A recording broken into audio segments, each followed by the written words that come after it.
जी नमस्कार, आप देख रहे हैं एक न्यूज़ 24। मैं वेद सिंह अभी मौजूद हूँ बाबा भिखम दास जी की ठाकुरवारी मंदिर बाकरगंज में। यहाँ पे अभी बहुत प्रचलित एक बात सुनने में आई है कि यहाँ पे जो शंख रखी गई है वो लगभग 500 से 700 साल पुराने हैं। तो चलिए इसके संदर्भ में यहाँ के पुजारी जी से बात करते हैं। जी बाबा, अपना नाम बताइएगा। मेरा नाम छोटा सा संतों का दिया हुआ विद्यार्थी जी नाम हुआ, मैं यहाँ सेवा करता हूँ। बाबा, आप यहाँ पे कितने साल से पूजा पाठ करवा रहे हैं? 30 साल से। लगभग 30 साल से। और ये मंदिर जो है वो कितनी पुरानी है? कम से कम 500 वर्ष के ऊपर की है। 500 वर्ष से ऊपर की मंदिर है। तो बाबा, आप यहाँ मंदिर के बारे में कुछ विशेषताएं बताएंगे?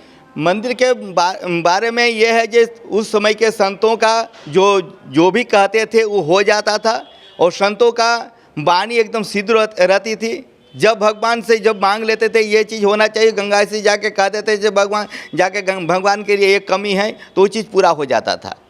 जैसे पानी भर के लाते थे यहाँ घी बन जाती थी, बालू भर के लाते थे आटा बन जाते थे, दलदली से सामान लाते थे तो वहाँ पर कहते बकाया रहता था। जब उधार रहता था तो आकर के कहते मांगते थे बाबा आपका गया नहीं, दूसरा दिन जाके देखते थे खाता भरा हुआ है, उसमें सब कुछ साफ है। इस तरह से यहाँ का कुछ करतूती बहुत ही अजीब होता था। मतलब एक तरह से चमत्कारी तरह से बाबा ने सबकी मुरादें पूरी की। जी जी जी जी जी जी। और यहाँ जो भी आज भी जो भी मांगते हैं उनका मनोकामना पूर्ण होता है। और बाबा जी, जैसा कि हमने सुना है जो भी संत यहाँ आते हैं उनके रहने खाने सब चीज़ का व्यवस्था बिल्कुल निःशुल्क होता है। जी जी, यहाँ जो भी संत आते हैं जितने देर रहेंगे खाइए पीजिए, भगवान के भजन कीजिए और एकदम पड़े रहिए। कोई उसका सेवा नहीं, कोई उनका शुल्क नहीं, कुछ नहीं।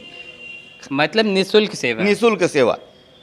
और बाबा जी, मैंने इस मंदिर के बारे में बहुत सारी तथ्य सुनी है। जैसे यहाँ पे कोई एक पेड़ है जो कि काफ़ी पुराना है, कुछ शंखें आपके पास संग्रह की गई हैं जो कि काफ़ी पुराने हैं। जी तो हाँ, ऐसी है। हमारे यहाँ एक पेड़ है जिसको मौलसरी नाम कहा जाता है, वो भी पुराना, कम से कम 500 साल पुराना ही है, क्योंकि उसका कोई इतिहास नहीं है। कोई आंगन में क्यों पेड़ लगा कर रखेंगे? आंगन में जब पेड़ लगा है तो उसके पहले ही आकर के जो महात्मा बैठे हैं 500 साल पहले जो बैठे हैं उसी पेड़ के नीचे बैठे हैं। और पेड़ की खासियत ये है कि कभी उसमें पतझड़ नहीं आते हैं, 12 महीना पत्ता झड़ता है, जितना पत्ता बढ़ता है तब झड़ता है, हरा भरा रहता है। यहाँ का शीतलता इतना रहती है कि उसमें लगता है जो गर्मी के दिन यहाँ पर एसी लगा हुआ है। यहाँ शीतलता बहुत रहता है। बाहर से आदमी आकर के यहाँ बैठ के आराम करते हैं, चैन लेते हैं।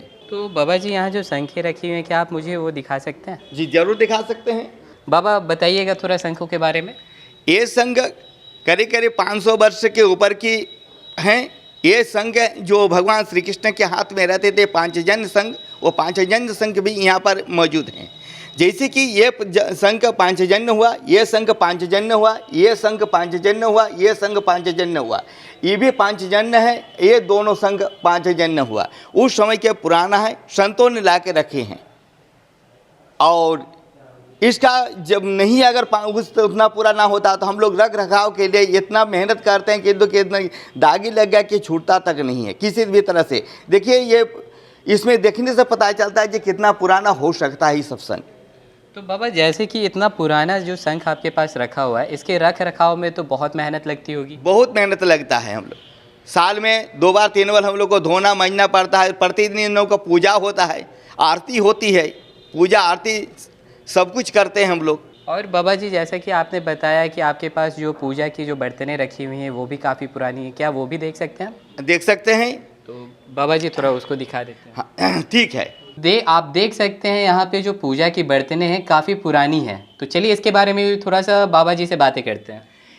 ये बर्तन बहुत ही पुराना है। उसी समय 500 वर्ष पुराना बर्तन है। इसमें इतना बड़ा बर्तन है कि एक बर्तन में चावल 35 से 40 किलो तक की एक बर्तन में एक बार में चावल बनता है। इतना बड़ा बड़ा बर्तन यहाँ है। और एक नहीं है, करीब करीब 18-22 बर्तन है जिसको हम लोग टोकना कहते हैं। इसको टोकना के नाम से प्रचलित है ये।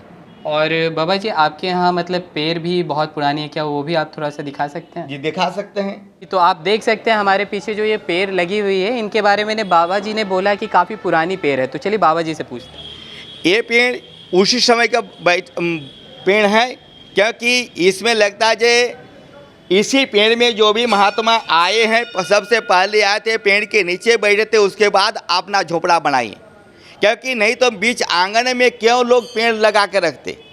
ये पेड़ में और खासियत अभी भी है, जैसे कि जिस तरह से हरा भरा आज दिखाई पड़ रहा है, ये हरा भरा सब दिन रहता है, इसमें कभी पतझड़ नहीं आती है।